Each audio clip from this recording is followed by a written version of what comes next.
The New Mexico Bowl is going to feature TCU and Louisiana. All right, this is a 10-point spread. We're going to pick it at 10. Okay. When I first looked at that line, right, knowing what I know about Louisiana, in their quarterback situation and the way that they've been playing the last couple of games, and quite frankly, the way that Josh Hoover has been playing, you know, I was inclined. Now I know he didn't play against Cincinnati, but whatever. On the road, all that. I was inclined to just be ready to take TCU minus 10 right away, right? And then looking at it even more, I'm like, yeah, I know you're missing some guys, right? You're not going to have Jack Beck, who was your best receiver. Savion Williams was also a really good receiver. No Cam Cook. I I just still think this TCU offense is just they're not going to get stopped. They're not going to get stopped. I get that Louisiana Lafayette has had a good pass defense in general this season, okay, but how many really effective passing offenses have they faced this year?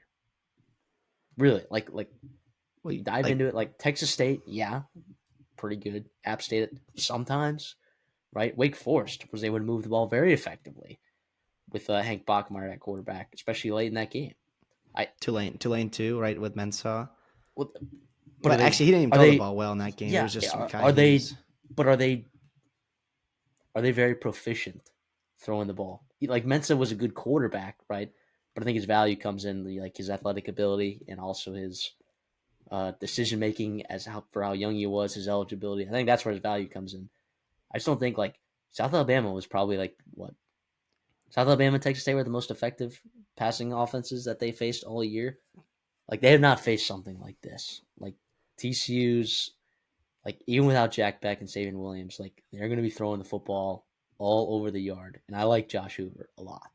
I really do. And Louisiana, are they just going to?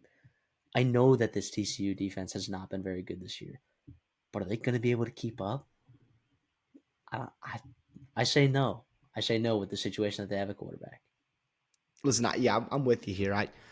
10 is a lot, right? And it's obviously when you have a especially in a defense bowl game, right? bowl game, you have a defense like TCU. You also have TCU without their top two leading rushers. One of them's a wide receiver, by the way, with Savion Williams, right? Are Jeremy Payne and Trent Batter, are they enough to get it done on the ground, right? I know Louisiana isn't great, 82nd nationally, in run defense there, but you're going to have to be able to do that too, unless you absolutely blow them out, which, you know, who knows if that'll happen, especially if you're missing some of the good players like they are back, Williams, Cook, all that.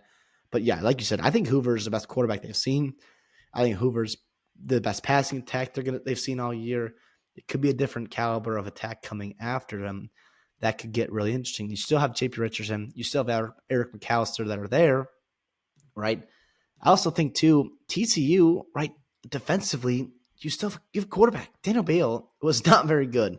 He struggled against Marshall, right? It was 9 for 24, right? Interception, not much on the ground either. It was really, really tough. And I know you got guys like Lance Lejeune, right? The last chance you start, quarterback turned wide receiver is a dog. But I, I struggle to see it. And I think TCU, if they can blitz and get after him, right? Guys like Deal, guys like McDonald, Obiazer, Hodges, Elam Zor at the linebacker position that can do some fun things for you, it would be interesting. I think you might see a little bit more production, especially if there's no Woolbridge and Chandler Fields. Feel pretty good about getting TCU here at just 10 points. I mean, I can't get the taste of that Marshall game out of my mouth, and I know Marshall's defense is like good for Sunbelt standards because like I don't think there's a lot of good Sunbelt defenses particularly this year, but yeah, Daniel Beal was really bad against a Marshall defense that was good, but also kind of beat up on bad teams, right? Like Southern Miss. Yeah, I'm just all over TCU minus 10 right here. I really am. Also, too, like what is I know TCU has not been very effective, like stopping the run. Do you think Louisiana is going to be able to run the football? I think they're going to try, right? I think you have to in this spot here with a true freshman quarterback. right? I don't think I think Davis and because like Perry they got and down are early, playing right. right? They got down Washington. early, and then they didn't run the ball because they got down early. Well, yeah. I mean, if you're Louisiana here, you cannot play from behind. Like seriously, play from behind, right? I get it. It's a couple scores here and there. You can still lean on your run game, but we saw early it did not go well, and you kind of have to force to pass the football. Also, Louisiana too defensively, since their safety Tyree Skipper, who's one of the better players in the Sun Belt, has been out, they have struggled defensively. You look at their schedule; he got hurt in the Arkansas State game, and South Alabama got a win there and moved the football a lot. Troy put up 30 points on them. Louisiana Monroe is not very known for offense, right? They had 23 points as well And and Hardy got ran got for stuff going. 170 yards. Yep. And then Marshall, obviously, just absolutely dominated them, for 4 quarters there. So it'll be interesting to see here. Obviously, you've got time to prepare in that bowl game. You've got time to make sure that your defense is playing better football for sure. But I don't know, man. I don't see this a spot here for TCU to lay an egg. And I think if they come out and they don't turn the ball over like crazy, yes, Hoover has 10 interceptions, but you also have to look at how many times he's throwing the football, right? 439 attempts, right? Only 14 sacks with that, too. It's pretty efficient there, and I've been very impressed with his decision making. It's still at 66% completion percentage, too, which is damn good. 2 out of 3 passes when you're throwing that many attempts is impressive. Yeah, I want to see TCU kind of handle business here because they got better this year as the season went on. They were playing really good football, and the only team they lost And to, right? and Avalos is not the problem on that defense side of the football. I'll be pretty firm about that, but I don't know. Right, since that first week in November when Houston just somehow put up 30 against you with Zion Chris, right, who threw the ball very well in that game. You've been playing really good football, and you've been beating solid teams, right?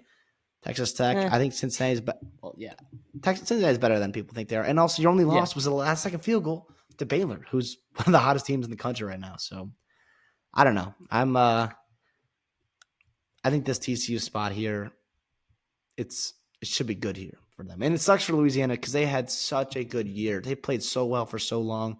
There was like legit potential like playoff conversations to be had if those quarterbacks didn't get hurt, if stuff didn't go wrong for them in November or I guess early December as well. So we'll see, obviously. And I hope Beal plays well. True freshman kid, right? He's got some talent for sure in state as well.